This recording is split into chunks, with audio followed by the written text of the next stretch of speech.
Hello, hi, and I am Olivia. Today I want to speak about Brics. Because I am South African, and the Brics Summit will be happening in August right here in South Africa.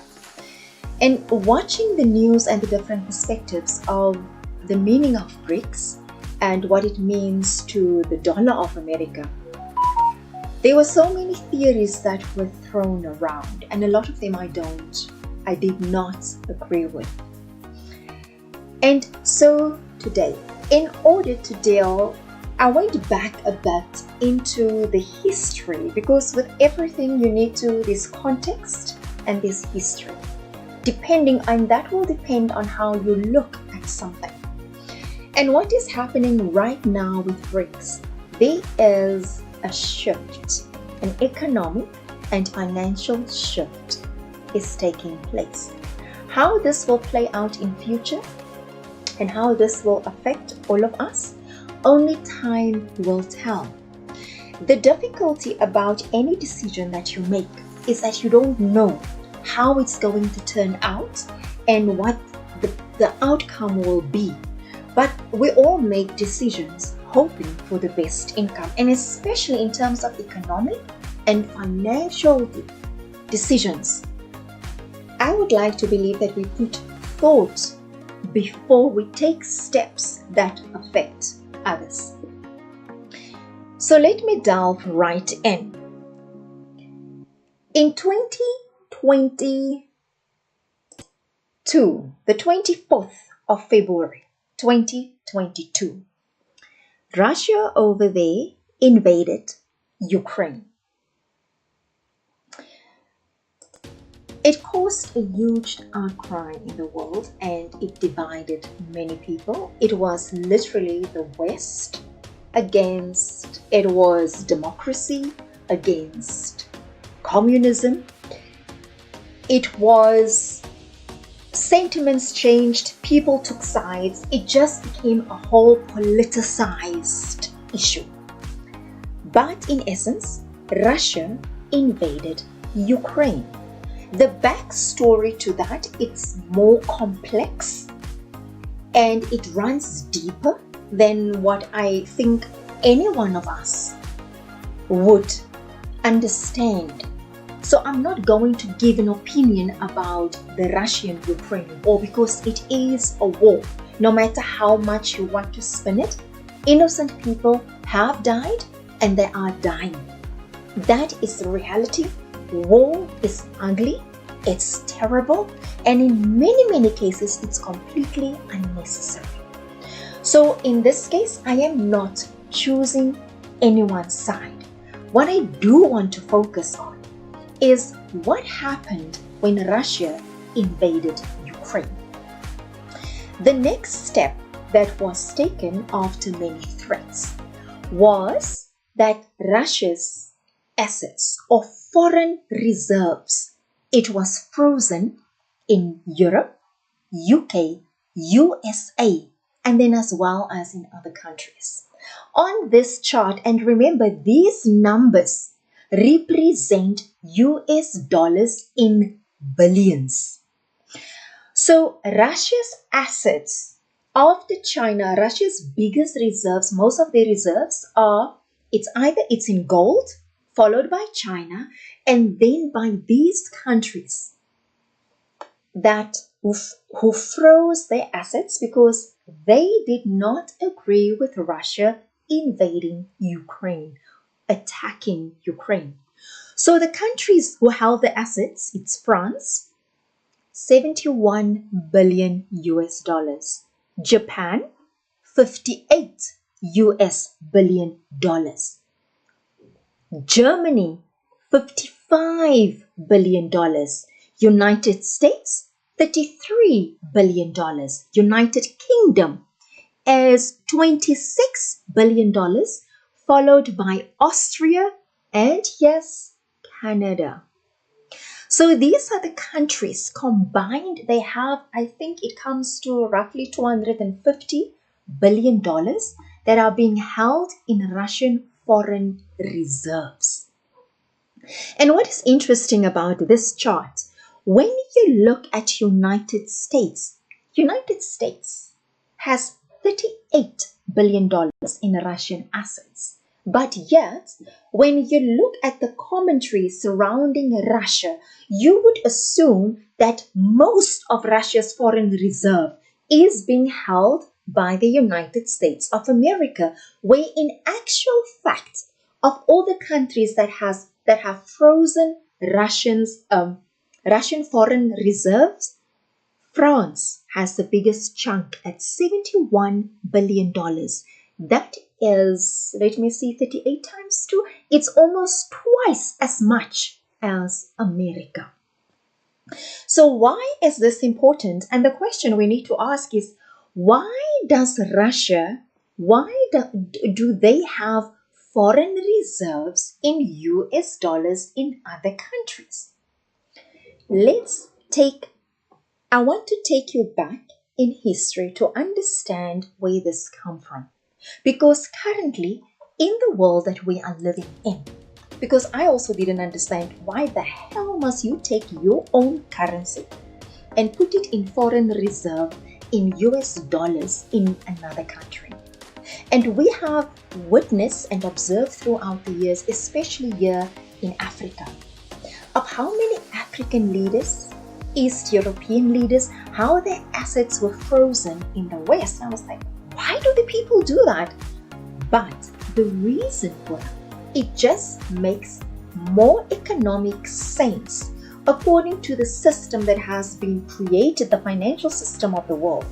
It just makes more economic sense to have some of your own currency in foreign reserve.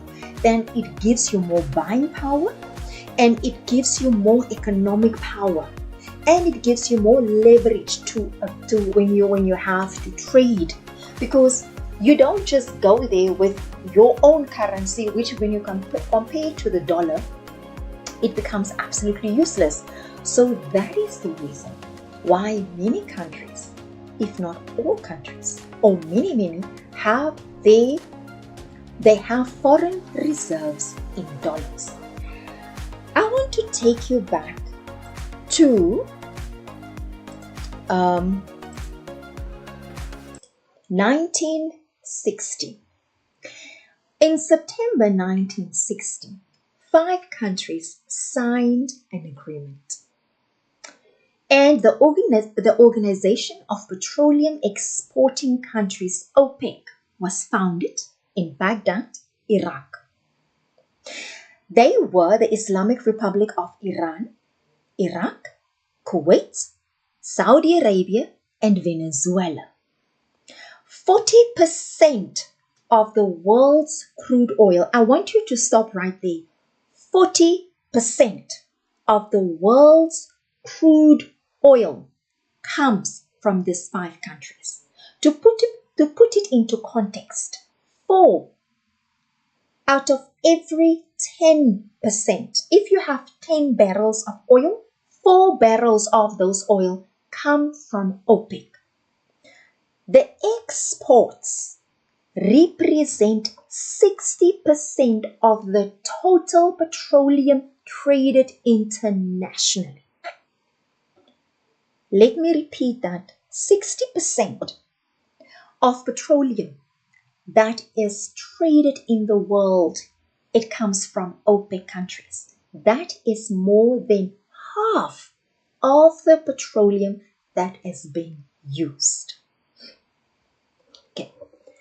So what happens when you trade oil and when you trade in petroleum and oil is your country, anywhere in the world, when you want to buy oil, you must convert it into dollars. And remember, if you know anything about finances, with every transaction that you do, there's a cost involved. Like, say for instance, if you are a forex trader, just to simplify it, if you are a forex trader and you are trading on a legitimate platform, not like many of the scammers, you trade on a legitimate platform. To open your account, you need a certain amount of money. Every time you trade, you have to pay a certain fee. When you want to withdraw money from your own account and the own money that you make, you have to pay a fee. So that system exists throughout the world, where everywhere where there is trading happening. Then 1960, OPEC was formed. So this was followed 13 years later in 1973, and this is between 1971 and 1973, the petrodollar system was created. The petrodollar system was a deal that was signed between US and Saudi Arabia. Remember, already Saudi Arabia was part of OPEC that was formed in 1960. So in 1973, America and Saudi Arabia agreed to price and trade oil in US dollars.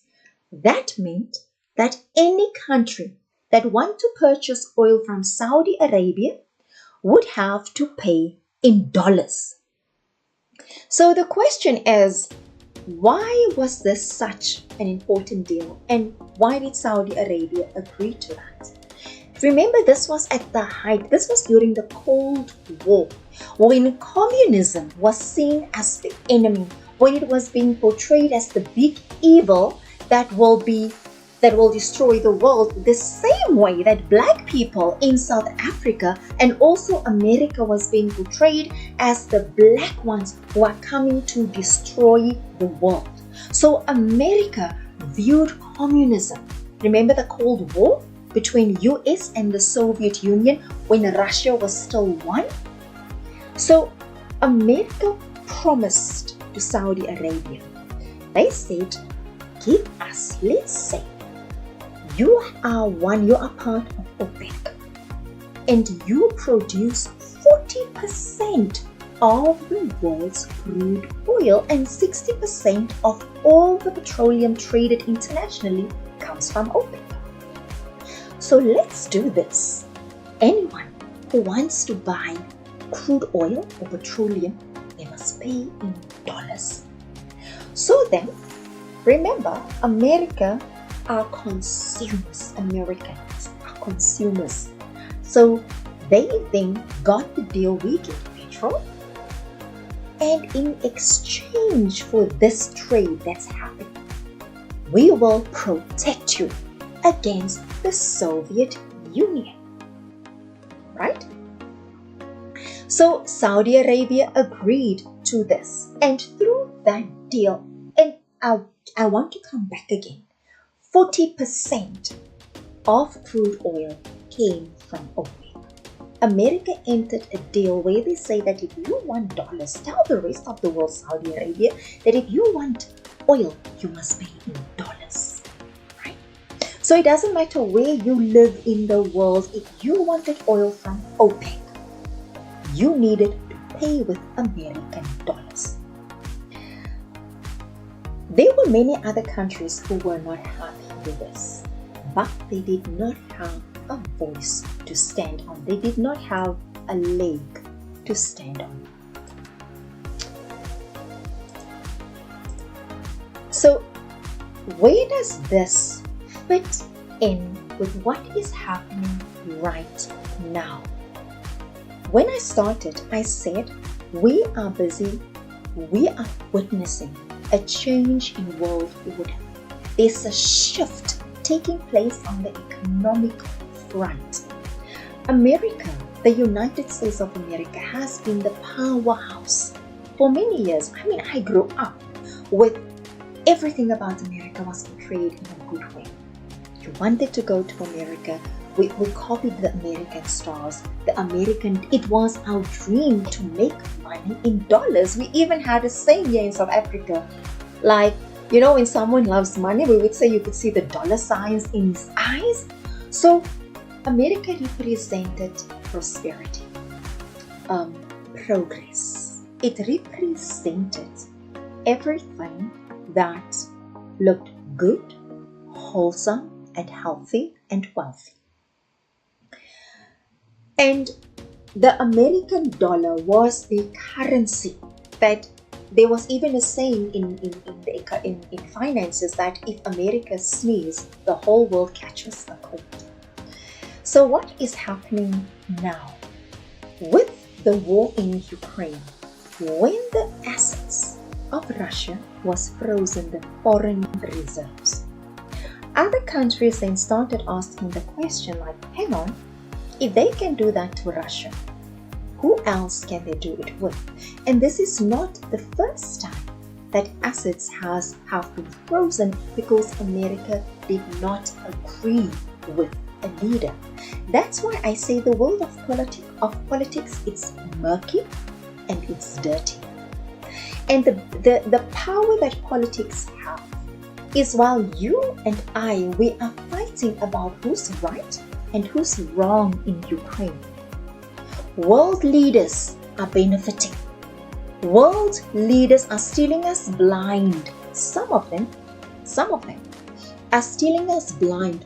Corruption is happening in so many countries that we don't hear about. Well, you and I, we are fighting about who's right and who's wrong about all. So now when they froze America's assets, Russia's assets, the perception that was created that it was America alone that froze the assets. But if you look at it, there were other countries also that froze America's assets, but America was most vocal about it. That put then, with every country, all countries, you form certain strategic alliances. You form partnerships and agreements with other countries that will benefit you. It will be a mutually beneficiary business relationship. That's how business works. Business is not about sentiment or whether I like you or not, but business is about how much will I benefit financially, economically. What will this deal mean, this agreement, what will it mean for my country? And this is where Brics comes in. Brics was formed, actually, it was just an alliance initially between Britain, Russia, India, and China. And in 2009, the first Brics summit was held in Yekaterinburg in Russia in June 2009. The first BRIC summit was held. And then in September 2010, South Africa joined on invitation from China. And that is when BRICS came together. It was Brazil, Russia, India, China, and then in 2010, South Africa. So what does this mean for the world? Remember, the Western countries like your Europe and US and Canada, they are part of the G7. And for years, the countries in Africa and in Asia, they have been saying, listen, we need an organization where things are more favorable. Brazil, not British. We need an organization that is more favorable towards us. Sorry, I just want to apologize. I said Britain. It's Brazil, Russia, India, China, and South Africa.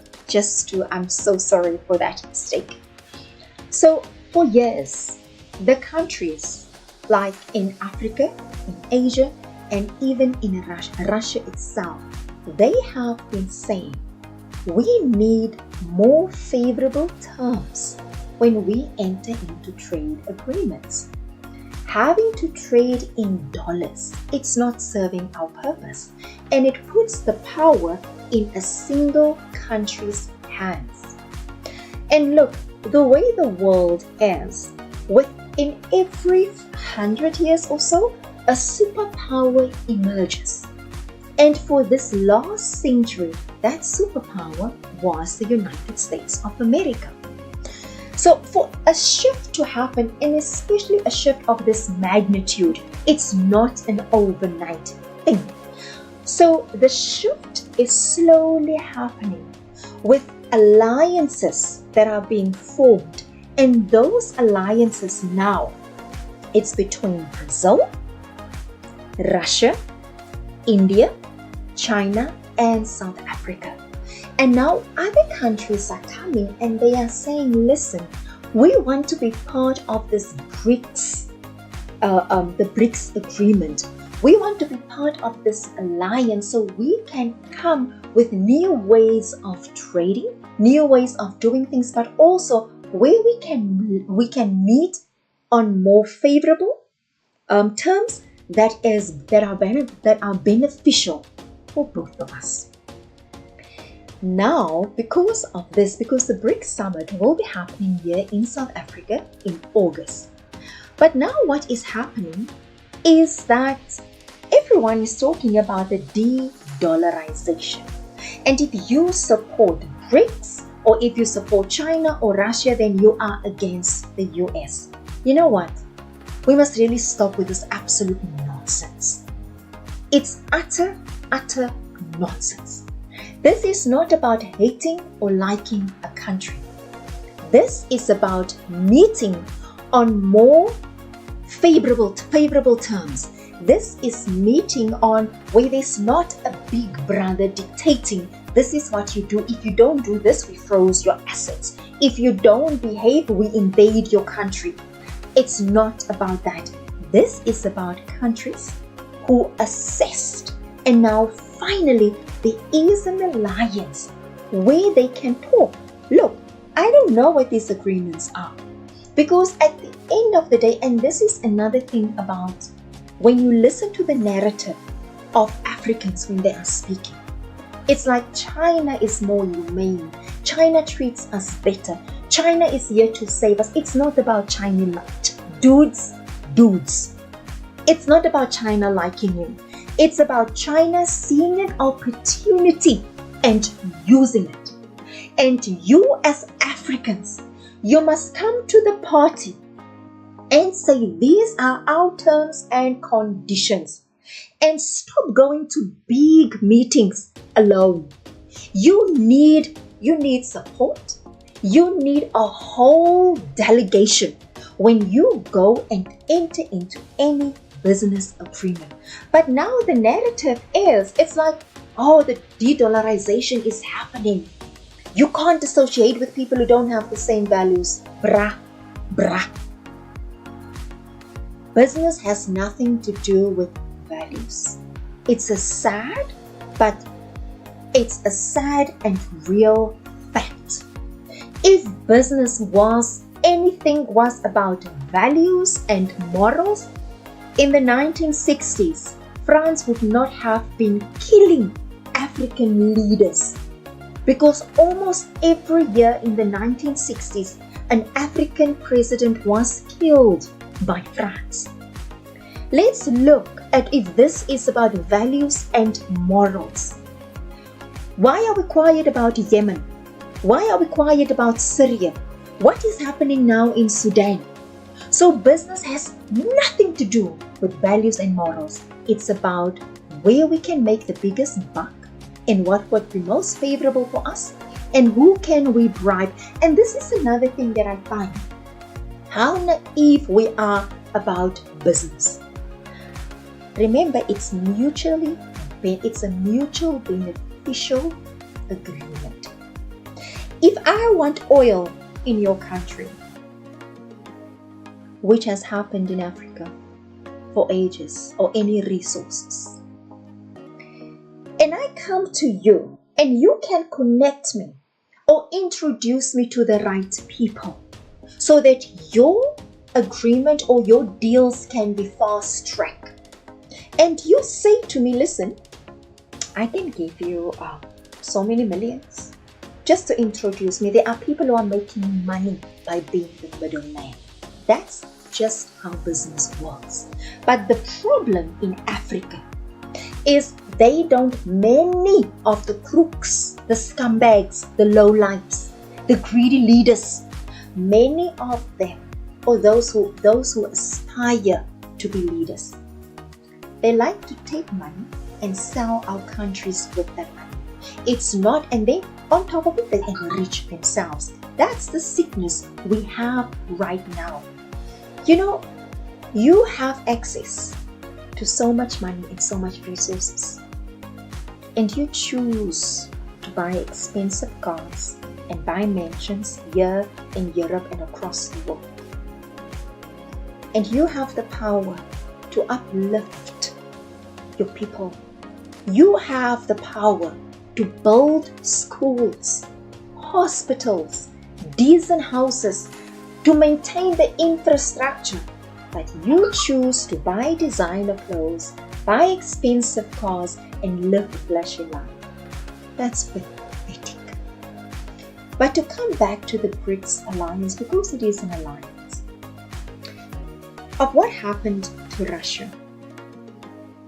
The rest, there are many other of the smaller countries who realize, but hang on, things need to be done in a different way. And we can talk about Russia's human rights violations. We can talk about China's human rights violations. We can talk about the apartheid human rights violations, America, Europe, France. We can go on and on about that discussion. There's no country that has no blood on their hands. All the countries are built on the blood and the backs of people. So do not come with a human rights argument. Don't, because there is no country that can be excused for the human rights violations that happened under their watch. So now, with the Brics country, China and India, they started, and even Russia, they started trading in their own currencies. So let's look. So obviously, you are more equal. It's when you are trading with each other in your own currencies. I don't know how they work out the terms and conditions of an agreement like that. They might be trading in yuan, or they might be trading in the Russian ruble. And then others said, hey, but we can start doing that instead of trading in American dollars. So this is not about de-dollarizing the American dollar. This is not about going against the American government. This is about finding a trade agreement that is more favorable than dealing in dollars. And here is an example. Let us come back to oil, right? Because when you buy a barrel of oil, how much is it? It is 42 US gallons, or 159 liters, or 35 imperial gallons. This was on the 9th of May. Crude oil per barrel was 73 US dollars. What does that mean? Right? I'm going to focus on Africa to show why this is not about the de-dollarization, but an alliance with the Chinese and an alliance with Russia just makes more economic sense. And this is why. The equivalent of $1 American, and this was on the 9th of May 2023, is 509 Angolan kwanza, 54.21 Ethiopian birr, 461.50 Nigerian naira, 136.55 Kenyan shillings, and 18 rand and 31 cents 18.31 South African rand. These 5 countries are the biggest economies in Africa. That is why I've taken the American, compare it to the equivalent of $1 American, which means for $1 American, when you are in Angola, you need 509 Angolan kwanza. For $1, 54 Ethiopian birr, 400, almost 462 Nigerian naira, 136 Kenyan shilling for $1, and 18 rand and 31 18 rand and 31 cents if you are in South Africa, right? So now let's look at the Chinese yuan. If for 1 Chinese yuan, you need almost 8 Ethiopian birr, 74 Angolan kwanza. Remember the Angolan kwanza for US? It was 509 for $1. For 1 Chinese yuan offshore, you need 74 Angolan kwanza. You need 66 or roughly 67 Nigerian naira, almost 20 Kenyan shilling, and almost 3 South African rand, That is in Chinese yuan. Just to compare, to bring that home even more, I made a comparison between the US dollar compared to the Chinese yuan. That is the 5 biggest economies of Africa. This is how much they need to get just $1. And the dollar, it comes back. Why is this important? The blue is the dollar and the orange, it is the Chinese yuan. So can you see how much more economic sense it would make to trade in Chinese yuan compared to the American dollar? Let's look at America's traditional partners. That is the dollar compared to, when you look at, this is in Europe. When you trade in dollar and when you trade the yuan, the Chinese yuan is so little you can't even see it on this graph. Look at Russia. When Russia trades in US dollars, because now one US dollar is the equivalent of 77 Russian ruble. And let's look when Russia trades with China. This is Saudi Arabia. When Saudi Arabia, the oil country,